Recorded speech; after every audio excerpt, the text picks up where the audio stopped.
Namaste everyone. My name is Soumya. Today I am reading Sri Sai Satcharitra, chapter 24. Baba's wit and humor, Channa Leela, Hemant Pant, Sudama, and Anna Chinchanikar was Moshibai. Unless we surrender our ego to the feet of our Sadguru, we will not succeed in our undertaking. If we become egoless, then our success is assured. By worshipping Sai Baba, we attain both the objects, worldly and spiritual, and are fixed in our true nature and get peace and happiness. Therefore, those who want to accomplish or gain their welfare should respectfully hear Sai Baba's Leelas or stories and meditate on them. If they do this, they will easily attain the object of their life and get bliss. Generally, all people like wit and humor, but they do not like that jokes should be cut at their expense. But Baba's method was peculiar. When it was accompanied with good gestures, it was very interesting and instructive, and the people therefore did not mind even if they were held up to the ridicule. Hemant Pant gives his own instance below. Channa Leela. In Shirdi, a special bazaar was held every Sunday, and people from the neighboring villages came there, erected booths and stalls in the open street, and sold their wares and commodities. Every noon the masjid was crowded, but on Sunday it was crowded to suffocation. On one such Sunday, Ahmad Pant sat in front of Baba, shampooing his legs and muttering God's name. Shama was on Baba's left, Vamanrao to his right. Shriman Bhutti and Kaka Sahib Dikshit and others were also present there. Then Shama laughed and said to Anna Sahib, "See that some grains seem to have stuck to the sleeve of your coat." So saying, he touched the sleeve and found that there were some grains. Hemant straightened his left forearm to see what the matter was, and to the surprise of all, some grains of gram came rolling down and were picked up by the people who were sitting there. This incident furnished a subject matter for joke. Everybody present began to wonder and said something or other as to how the grains found their way into the sleeve of the coat and lodged there so long. Hemant Pant also could not guess. When nobody could give any satisfactory explanation in this matter and everybody was wondering about the mystery, Baba said as follows. This fellow Anna Sahib has got the bad habit of eating alone. Today is a bazaar day and he came here chewing grams. I know his habit and these grams are a proof of it. What wonder is there in this matter? Hemant Pant, Baba, I never know of eating things alone. Then why do you shoulder this bad habit on me? I have never yet seen Shirdi Bazaar. I never went to the bazaar today. Then how could I buy grams? And how could I eat them if I had not bought them? I never eat anything unless I share it with others present around me at the time of my meals. Baba, it is true that you give to the persons present, but if none be nearby, but what could you or I do?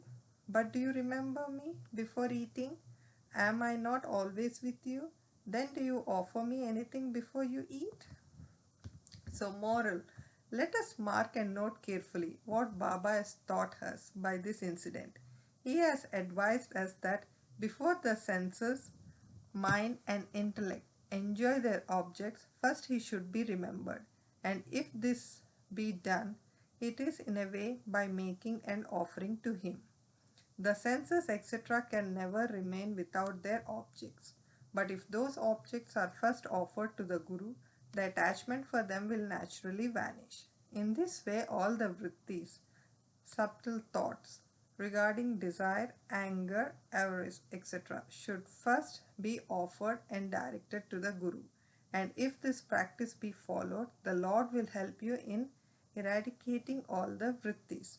When before enjoyment of the objects, you think that Baba is present, the question whether the object is fit to be enjoyed or not will at once arise.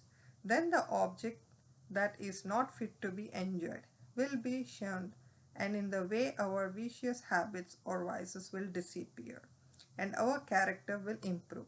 Then love for the Guru will grow, and pure knowledge will sprout up.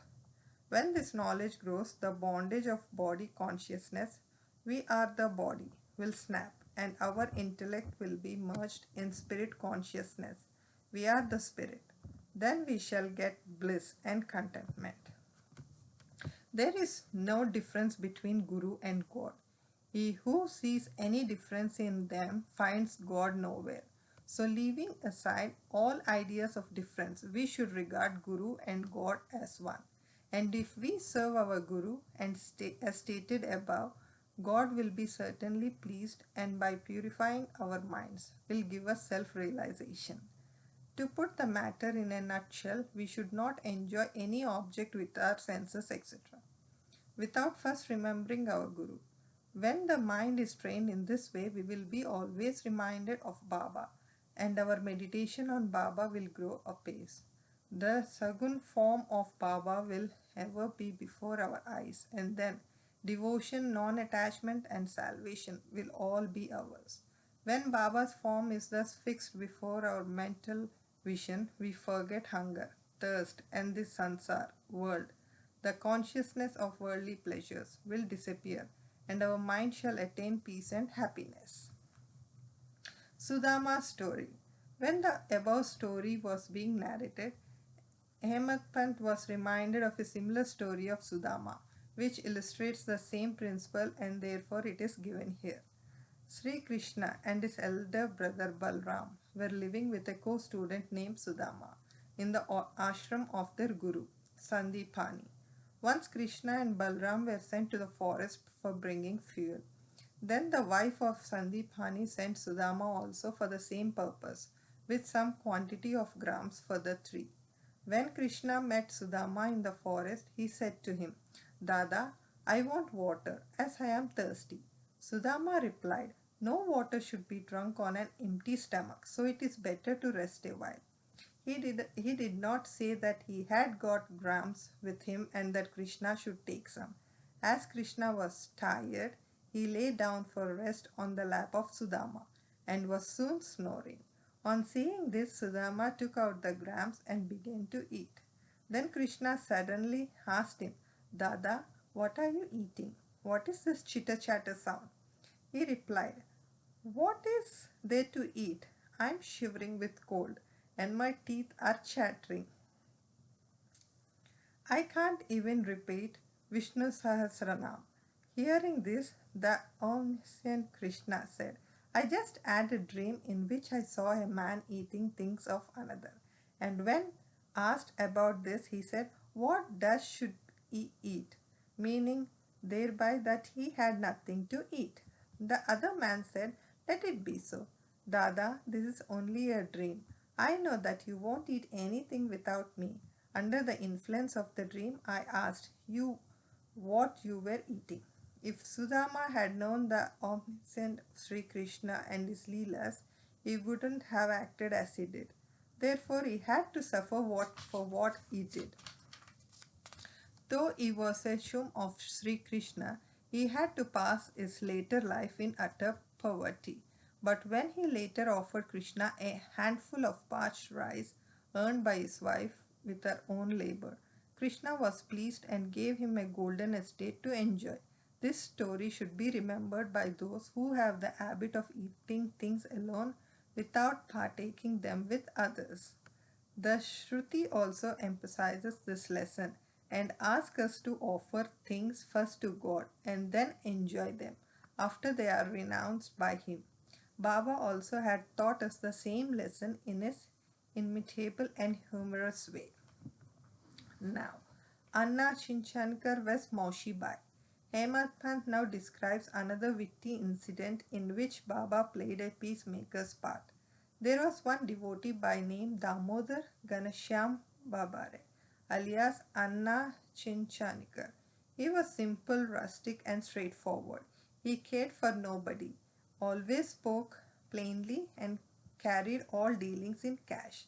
Though he looked outwardly harsh and uncompromising, he was good natured and guiltless. So Sai Baba loved him. He has willed away all his properties to Sri Sai Baba Sansthan Shirdi. One day, like others, serving Baba in their own way, this Anna was shampooing the left arm of Baba, which rested on the katara railing.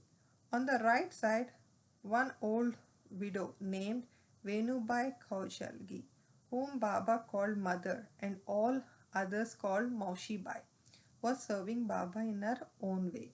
This Maushibai was an elderly woman of pure heart. She clasped the fingers of both their hands round the trunk of Baba and was at his time massaging Baba's abdomen. She did this so forcibly that Baba's back and abdomen became flat and Baba moved from side to side. Anna on the other side was steady, but Maushibai's face moved up and down with her strokes. Once it so happened that her face came very close to Anna's. Being of a witty disposition, she remarked, "Oh, this Anna is a lewd fellow. He wants to kiss me. Even being so old with grey hair, he feels no shame in kissing me." These words enraged Anna and he pulled up his sleeves and said, "You say that I am an old bad fellow and I am quite a fool? It is you who has picked up a quarrel with me." All the persons present there were enjoying this encounter between them. Baba, who loved both of them equally and wanted to pacify them, managed the affair very skillfully. Lovingly, he said, "Oh Anna, why are you unnecessarily raising this hue and cry? I do not understand. What harm or impropriety is there when the mother is kissed?" Hearing these words of Baba, both of them were satisfied, and all the persons laughed merrily and enjoyed Baba's wit to their heart's content. So, Baba's characteristics is dependency on bhaktas. Baba allowed his devotees to serve him in their own way and did not like any other persons interfere in this. To quote an instance, the same Maushibai was on another occasion kneading Baba's abdomen. Seeing the force used by her, all other devotees felt nervous and anxious. They said, "Oh mother, be more considerate and moderate, otherwise you will break Baba's arteries and nerves." At this, Baba got up at once from his seat and dashed his satka on the ground.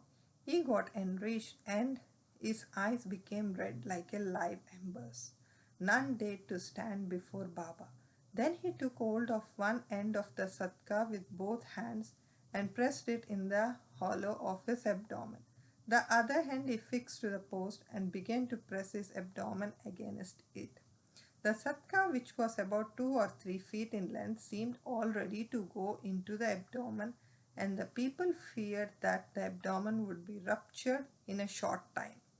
The post was fixed and immovable, and Baba began to go closer and closer to it and clasped the post firmly. Every moment the rupture was expected, and they were all dismayed, did not know what to do, and stood dumb with wonder and fear. The other devotees wanted only to give a hint to the Maushibai to be moderate in her service and not cause any trouble or pain to Baba. They were surprised to see that their well-intentioned effort has resulted in this crisis, and they could do nothing but to wait and watch.